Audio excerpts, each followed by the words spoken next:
Hi అండి, అందరికీ నమస్కారం. Welcome back to Ishika Reddy talks. మన ఛానల్ని ఫస్ట్ టైం చూస్తున్నట్టుగా అయితే ప్లీజ్ సబ్స్క్రైబ్ చేసుకోండి. ఈ రోజు కథ అమ్మ మనసు.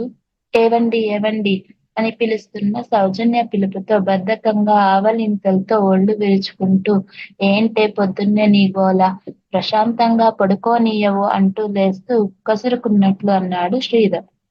ఒళ్ళంతా ఒకటే నొప్పులు, జ్వరంగా ఉందండి. లేచి నిలబడితే కళ్ళు తిరుగుతున్నాయి. అమ్మా అమ్మా అంటూ మూలుగుతూ చెప్పింది సౌజన్య. రాత్రి బాగానే ఉన్నావు కదే అన్నాడు శ్రీధర్. అవునండి. మధ్యరాత్రి నుండి కాస్త అనీజీగానే ఉంది. పడుకుంటే అదే తగ్గిపోతుందిలే అనుకొని అలాగే పడుకున్నానండి. కానీ పొద్దున్నే ఇలా అవుతుందనుకోలేదండి. సరే లేచి కాస్త ఓపిక తెచ్చుకొని రెడీ అవ్వు. పిల్లల్ని కూడా లేపు. ఈలోగా నేను బయటికి వెళ్ళి టిఫిన్లు తెస్తాను అన్నాడు శ్రీధర్. ఓపిక తెచ్చుకొని బ్రష్ చేసుకొని వేడి వేడి కాఫీ త్రాగగానే ప్రాణం లేచి వచ్చినట్లయింది. పడుకున్న పిల్లలు అద్రిక ఆద్యాలను కూడా నిద్రలేపి రెడీ అయింది సౌజన్య. ఈలోగా శ్రీధర్ టిఫిన్లు తెచ్చాడు. అందరూ తినేసి డోర్ లాక్ చేసి హాస్పిటల్‌కు బయలుదేరారు. శ్రీధర్‌కు అమ్మ గుర్తొచ్చింది. సౌజీ, అదే అమ్మ ఉండుంటే ఇంత ఇబ్బంది ఉండేది కాదు కదా! అమ్మ పిల్లల్ని చూసుకునేది. ఇలా చీటికి మాటికి పిల్లల్ని స్కూల్ మాన్పించాల్సిన అవసరం, ఇంటికి తాళం పెట్టాల్సిన అవసరం ఉండేది కాదు కదా అన్నాడు బాధగా. సౌజన్య ముభావంగా ఉండిపోయింది. పిల్లలిద్దరూ నాన్నమ్మ జ్ఞాపకాలు తలుచుకుంటూ, నాన్నమ్మ నాకు రోజూ స్కూలుకు వెళ్ళేటప్పుడు చాక్లెట్లు ఇచ్చేది అని అద్విక అంటే, అవును నాన్నమ్మ నాకు కూడా చాక్లెట్లు ఇచ్చేది. నైట్ కాగానే బోల్డన్ని స్టోరీస్ చెప్పేది అంది ఆద్య. ఇద్దరూ అలా నాన్నమ్మ గురించి కబుర్లు చెప్పుకుంటున్నారు. డాడీ, నాన్నమ్మ ఎప్పుడొస్తుంది? ఫోన్ చేయొచ్చుగా డాడీ అంది ఆద్య. చాల్లే నోరు మూస్తారా?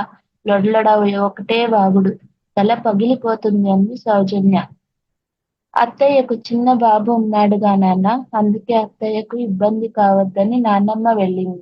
త్వరలోనే వస్తుంది నాన్న అన్నాడు శ్రీధర్. ఈలోగా హాస్పిటల్ రాగానే అందరూ దిగి హాస్పిటల్లోకి వెళ్ళారు.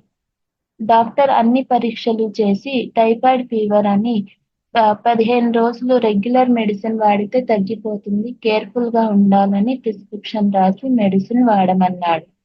అలాగే 3 డేస్‌కి ఒకసారి బ్లడ్ చెకప్, జనరల్ చెకప్‌కు హాస్పిటల్‌కి వచ్చి పోవాలని చెప్పాడు డాక్టర్.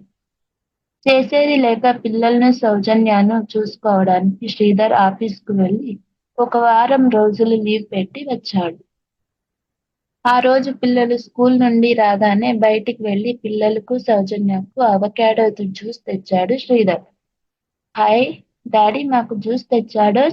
అంటూ పిల్లలు ఇద్దరూ ఆనందంతో గంతులు వేశారు.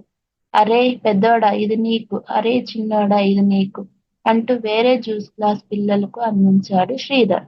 మరో గ్లాసులో జ్యూస్ పోసి సౌజీ, టాబ్లెట్లు వేసుకొని ఈ జ్యూస్ తాగు అన్నాడు. ఇంతలో ఆద్య డాడీ మమ్మీకి అలా జ్యూస్ ఇవ్వద్దు, ఇలా ఇవ్వు అంటూ జ్యూస్ గ్లాస్ తీసుకొని అందులో సగం జ్యూస్ వేరే గ్లాస్‌లోకి పోసి, అందులో సగం నీళ్లు పోసి, అమ్మకు ఈ జ్యూస్ ఇవ్వండి డాడీ, మమ్మీ ఇది తాగితే త్వరగా జ్వరం తగ్గిపోతుంది అంది. ఆద్య చెబుతుంటే శ్రీధర్ ఆశ్చర్యపోయాడు. ఎందుకు నాన్న అలా చేస్తున్నావు? అలా నీళ్లు కలపొద్దు నాన్న అన్నాడు. లేదు డాడీ, నాన్నమ్మకు నువ్వు జ్యూస్ తెచ్చినప్పుడల్లా మమ్మీ ఇలాగే చేసేది. ఎప్పుడూ సగం నీళ్లు కలిపి ఇచ్చేది. జ్వరం వచ్చిన వాళ్లకు ఇలా నీళ్లు కలిపి ఇస్తేనే త్వరగా తగ్గిపోతుంది అని మమ్మీ చెప్పింది అంది. కావాలంటే మమ్మీని కూడా అడుగు డాడీ అంది ఆద్య. శ్రీధర్‌కు విషయం అర్థమైంది. కోపం కట్టలు తెంచుకుంది. కానీ పిల్లల ముందు బాగుండదని తనను తాను తమాయించుకున్నాడు. కోపంగా సౌజన్య వైపు చూశాడు. సౌజన్య తల దించుకుంది. సౌజన్యకు కొంత జ్వరం తగ్గింది. ఆ రోజు అన్నం వండాక అందరూ తినడానికి ఏర్పాట్లు చేసుకున్నారు. ఇంతలో బయట నుండి వచ్చిన అద్విక డాడీ మమ్మీకి అన్నం అలా పెట్టకూడదు. నువ్వుండు అంటూ వేడిగా ఉన్న అన్నం గిన్నెలో పొద్దున మిగిలిన చద్దన్నం పెట్టింది. డాడీ, దీనిని కొంచెం వేడి చేసి అప్పుడు ఈ అన్నం మమ్మీకి పెట్టండి అంది. ఇలా చల్లటి అన్నం వేడి చేసి అమ్మ ఎప్పుడూ నాన్నమ్మకు పెట్టేది. ఇలా చేస్తే నాన్నమ్మకు త్వరగా బలం వచ్చి జ్వరం తగ్గిపోతుందని అమ్మ చెప్పేది అంది. శ్రీధర్ కళ్ళల్లో నీళ్లు తిరిగాయి. నన్ను ప్రాణంలా ప్రేమించిన అమ్మకు ఇంత అన్యాయం జరుగుతుంటే నా కళ్ళు మూసుకుపోయాయా? అయ్యో అమ్మా! ఎంత పని జరిగింది అంటూ చాలా బాధపడ్డాడు. ఇంత జరుగుతున్నా ఏనాడు అమ్మ ఒక్క మాట కూడా సౌజన్య గురించి చెడుగా చెప్పలేదు. ఎప్పుడూ తన ముఖం పైనే చిరునవ్వు కూడా చెదరనివ్వలేదు. పైగా తన కోడలు తనను బాగా చూసుకుంటుందని అందరికీ గొప్పగా చెప్పుకునేది. అమ్మ రూపం కళ్ళ ముందు కదిలింది. తనలో తాను బాధగా అమ్మా, అమ్మా నన్ను క్షమించమ్మా అంటూ వేదన చెందాడు శ్రీధర్. సౌజన్యకు పూర్తిగా జ్వరం తగ్గిపోయింది. పిల్లలిద్దరూ స్కూల్‌కు వెళ్లారు. శ్రీధర్ సౌజన్య దగ్గరకు వెళ్ళాడు. ఏం సౌజన్య, దేవతలాంటి నా తల్లిని నువ్విచ్చే గౌరవం ఇదేనా?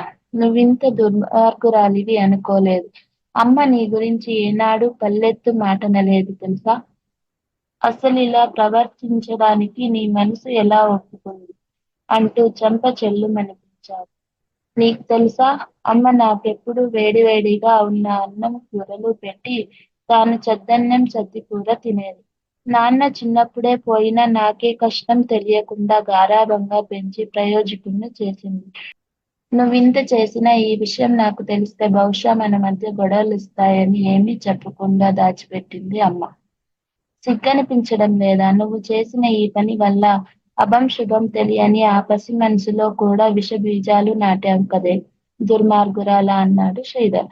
రేపు వాళ్ళు పెద్దయ్యాక వాళ్ళ అత్తగారిని, నిన్ను, నన్ను కూడా అలాగా చూసే గొప్ప సంస్కారాన్ని వాళ్లకు నేర్పించావు. ఏం పాపం చేశానే నేను?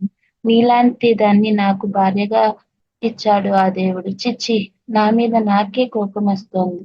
నీ ముఖం చూడాలంటే అసహ్యంగా ఉంది అన్నాడు శ్రీధర్. సౌజన్య పశ్చాత్తాపంతో తలదించుకుని రోదిస్తుంది.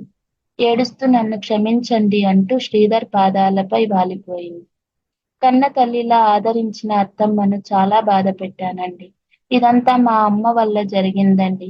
నా బుద్ధి కూడా గడ్డి తినింది. నన్ను క్షమించండి, క్షమించండి ప్లీజ్ అంటూ పాదాలను గట్టిగా పట్టుకొని వెక్కి వెక్కి ఏడ్చింది. అప్పుడే గుమ్మంలో అడుగుపెట్టిన తల్లిని చూసి అమ్మా నువ్వా? మాట మాత్రమైనా చెప్పకుండా వచ్చావేంటి? అంటూ ఆశ్చర్యంగా అడిగాడు శ్రీధర్. ఏం లేదురా, నిన్న పక్కింట రాణి పిన్ని ఫోన్ చేసిందిరా. కోడలుకు ఆరోగ్యం బాగలేదని చెప్పింది. కాలు నిలవలేదురా, అందుకే ఉన్న పళాన బయలుదేరి వచ్చేశాను అంది అమ్మ. అత్తమ్మ నన్ను క్షమించండి. నేనెంత మూర్ఖంగా ప్రవర్తించినా నాకు జ్వరం అని తెలియగానే వచ్చారు అంటూ గట్టిగా వాటేసుకుని ఏడ్చింది సౌజన్య. పిచ్చి పిల్ల, మీరంతా ఎవరే? మీకోసం కాకుంటే ఎవరి కోసం వస్తానే అంది అమ్మ. అత్తమ్మ నేను మీకు చాలా అన్యాయం చేశాను. నన్ను ఆ దేవుడు కూడా క్షమించడు. నన్ను మన్నించండి అత్తమ్మ అంటూ పాదాలకు నమస్కరించింది సౌజన్య. అంతా విన్నానమ్మా. ఇప్పటికైనా అర్థం చేసుకున్నావు కదా! అది చాలు. పశ్చాత్తాపానికి మించిన శిక్ష లేదు అంది అమ్మ. లేదమ్మా, అది ఈ ఇంట్లో ఉండడానికి వీల్లేదు. దాని ముఖం చూస్తే పాపం తగులుతుంది అన్నాడు కోపంగా శ్రీధర్. వద్దు నాన్న, అలా అనొద్దు. చిన్న పిల్లరా, తెలియక చేసిందిలే. అమ్మ చెప్తుందిగా, ఇక వదిలేయ్. మళ్ళీ ఈ విషయం మాట్లాడొద్దు. నా మీద ఒట్టే అంది అమ్మ. అత్తమ్మ, మీ మంచి మనసు తెలుసుకోలేకపోయాను. నన్ను క్షమించండి అత్తమ్మ అంటూ గట్టిగా చుట్టేసుకుని బోరుమని ఏడ్చింది సౌజన్య. చాల్లేమ్మా, పిల్లలు వచ్చే వేళయింది. ఇదంతా వాళ్లకు తెలియకూడదు కదా. పిల్లలకు వేడివేడిగా పకోడీ చేద్దామంటూ ఇంట్లోకి దారి తీసింది అమ్మ. పరిస్థితులేవైనా అమ్మ ఎప్పుడూ పిల్లల మంచే కోరుకుంటుంది. అమ్మ మనసంటే ఇదేనేమో అని మనసులో అనుకున్నాడు శ్రీధర్.